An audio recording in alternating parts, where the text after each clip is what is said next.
ఇప్పటికే 2 సార్లు heart stroke వచ్చింది. ఇంకోసారి వచ్చిందంటే బ్రతకడం కష్టం. నీకు చాలా సార్లు చెప్పాను నువ్వు ఎక్కువ పని చేయకుండా రెస్ట్ తీసుకో అని. కానీ నువ్వు కూతురు ఆనందం అని చెప్పి నీ ఆరోగ్యం పాడు చేసుకుంటున్నావు. ఇలా అయితే బ్రతకడం కష్టమయ్యా. నా కూతురి ఆనందం కంటే నాకు ఏది ముఖ్యం కాదు. తనని ఆనందంగా ఉంచడంలోనే నేను ఆనందంగా ఉంటాను. నాన్న త్వరగా రా నాన్న, నాకు బాగా ఆకలిస్తుంది. తొందరగా ఇంటికి వెళ్ళిపోతాం.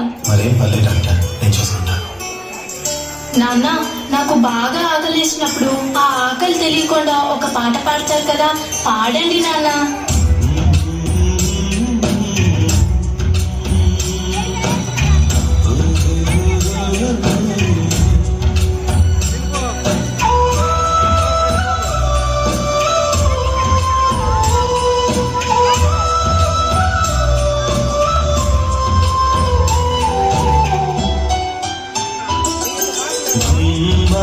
గుమ్మడి ఆడిందంటే అమ్మాడి డాడీ ఊపిరిలో మురిసే కూచిపూడి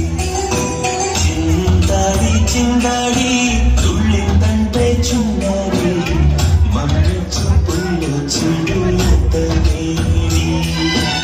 నాన్న కాళ్ళు నొప్పొస్తున్నాయి నాన్న. వద్దంటే వినదే పగలంతా ఆడి పాడి ముద్దైన తినదే పరిగెత్తే పైడి లేడి చిలకల్లే చెవిలో ఎన్నో సుడాడి పడుకోలే పన్నెండైనా ఏం చేయాలి. గుమ్మాడి ఆడిందంటే అమ్మాడి డాడీ ఊపిరిలో మలిసే కూచిపూడి. చంద్రయ్య ఎక్కడయ్యా నా అద్దె డబ్బులు? 6 నెలల నుండి అడుగుతున్నాను, ఈ రోజుకి ఇంకా ఇవ్వలేదు. ఇలా అయితే ఉండొద్దయ్యా. నా ఇల్లు ఇప్పుడే ఈ క్షణమే ఖాళీ చేసి వెళ్ళిపోండి. అయ్యా కొంచెం చిన్నగా మాట్లాడండి అయ్యా, లోపల నా కూతురు నిద్రపోతుంది. విన్నదంటే బాధపడుతుంది. చిన్నగా మాట్లాడాలా? అద్దె కట్టడం చాలు కాదు కానీ కూతురు ముందు పరువు కావాల్సి వచ్చిందా? రేపటి కల్లా నా అద్దె డబ్బులు నాకు ఇవ్వకపోతే ఇంట్లో ఒక్క సామాను కూడా ఉండేవు. ఏమైంది నాన్న? ఏం లేదు, పద పడుకుందాం. నేను మొత్తం విన్నాను నాన్న, నువ్వేం బాధపడకు నాన్న. నేను బాగా చదువుకొని ఒక మంచి ఉద్యోగం చేస్తాను. మనమే ఒక మంచి ఇల్లు కట్టుకొని ఆనందంగా ఉందాం. అప్పుడు ఎవరికి డబ్బులు ఇవ్వాల్సిన అవసరం లేదు కదా. నువ్వేం బాధపడకు నాన్న.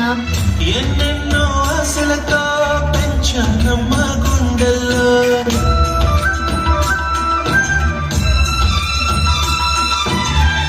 ఎన్నెన్నో ఆశలతో పెంచానమ్మ గుండెల్లో నువ్వే నా కలలన్నీ పెంచలే నీ కన్నుల్లో. నా తల్లివి నువ్వు, నీ తండ్రివి నేను, ఎవరినెవరు లాలిస్తున్నారు. ఏమైంది నాన్న? డాన్స్ చెయ్యి నాన్న. చిత్తంగా చూస్తుంటే నీ కన్నుల్లో పొంగిందే ఆ చూపుల్లో కావలి. నాన్న రేపు నాకు ఢిల్లీలో ఇంటర్వ్యూ ఉంది. అందులో కానీ నేను సెలెక్ట్ అవుతే 60,000 జీతం వస్తుంది. ఇక మన కష్టాలన్నీ తీరిపోతాయి, హ్యాపీగా బ్రతికేయచ్చు. నీ ప్రశ్నలు నీవి, ఎవ్వరో బదులువరుగా. జాగ్రత్తమ్మా, నీకోసం ఎదురు చూస్తూ ఉంటాను. త్వరగా వచ్చేవా? ఖచ్చితంగా ఆ జాబ్ ని సంపాదించే వస్తా. ఏ గాలో నిన్ను తరుముతుంటే అల్లరిగా. మరి నేను వెళ్ళొస్తాను నాన్న, నువ్వు జాగ్రత్తగా ఉండు. ఆగాలో లేదు తెలియదంటే చెల్లదుగా. ఈ జాబ్ నాకు చాలా అవసరం. మా నాన్న నా కోసం ఎంతో కష్టపడ్డాడు. మా నాన్నని హ్యాపీగా ఉంచాలంటే ఈ జాబ్ నాకు రావాలి. బతుకంటే బడి చదువా అనుకుంటే అతి సులువా. నా బంగారు తల్లి, నేను పని చేయట్లేదు, డబ్బులకి ఇబ్బంది పడుతున్నా అని తాను జాబ్ చేస్తా అని ఇంటర్వ్యూకి వెళ్ళింది. సర్లే, నేను ఇంకా ఎన్ని రోజులు బ్రతుకుతానో కూడా తెలీదు. తనకి జాబ్ వస్తే తనే హ్యాపీగా ఉంటుంది. నా పాపకి జాబ్ వస్తుంది, దేవుడు ఉన్నాడు, జాబ్ ఖచ్చితంగా వస్తుంది. ఖచ్చితంగా.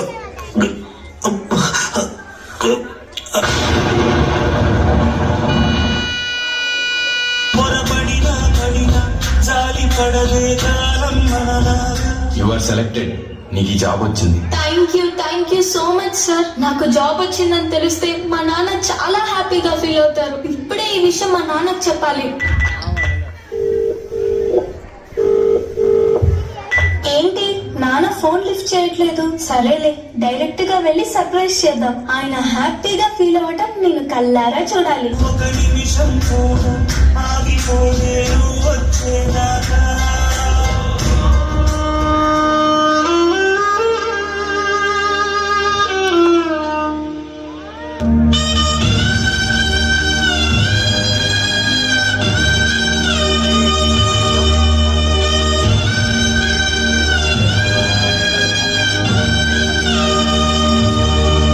నాన్న లేకు నాన్న, నాకు జాబ్ వచ్చింది నాన్న, మనం హ్యాపీగా బతికేయచ్చు నాన్న. నాన్న లేకు నాన్న, నాకు భయం వేస్తుంది నాన్న. నాన్న లేకు నాన్న.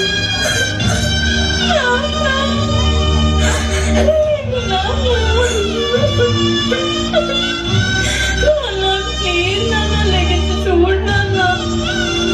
అందులో కానీ సెలెక్ట్ అయితే 60,000 జీతం వస్తుంది. ఇక మన కష్టాలన్నీ తీరిపోతాయి. హ్యాపీగా బ్రతికేయచ్చు.